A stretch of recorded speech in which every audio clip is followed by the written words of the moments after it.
نبی اکرم صلی اللہ علیہ وسلم کا فرمان ہے، جس نے میری کسی ایسی سنت کو زندہ کیا جو میرے بعد مر چکی یعنی ختم ہو چکی تھی، تو اس کو اتنا ہی ثواب ملے گا جتنا کہ اس سنت پر عمل کرنے والوں کو ملے گا، اور ان عمل کرنے والے لوگوں کے ثواب میں سے کوئی کمی نہیں ہوگی۔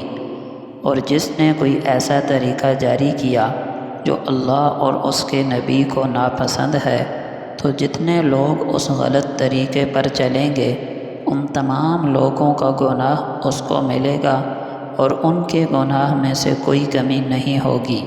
یہ روایت ابن ماجہ کی موجود ہے۔ نبی اکرم صلی اللہ علیہ وسلم نے فرمایا، فرض نمازوں کے بعد سب سے افضل نماز آدھی رات میں پڑھی جانے والی نماز ہے، یعنی تہجد کی نماز۔ یہ مسند احمد کی روایت ہے۔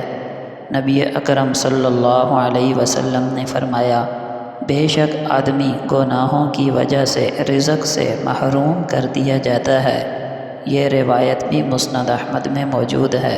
نبی اکرم صلی اللہ علیہ وسلم کا فرمان ہے، جو شخص ایسا رستہ چلے جس کا مقصد علم دین کی تلاش ہو، تو اللہ تعالیٰ اس کے لیے جنت کا راستہ آسان کر دیں گے۔ کسی نے نبی اکرم صلی اللہ علیہ وسلم سے پوچھا، اے اللہ کے رسول، سب سے اچھا آدمی کون ہے؟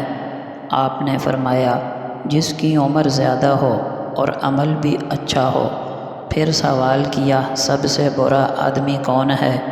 ارشاد فرمایا، جس کی عمر زیادہ ہو اور عمل برا ہو۔ نبی اکرم صلی اللہ علیہ وسلم نے فرمایا، اپنے گھروں میں سورہ بقرہ پڑھا کرو، اس لیے کہ شیاطین و عاصب اس گھر میں داخل نہیں ہوتے جس گھر میں سورہ بقرہ پڑھی جاتی ہے۔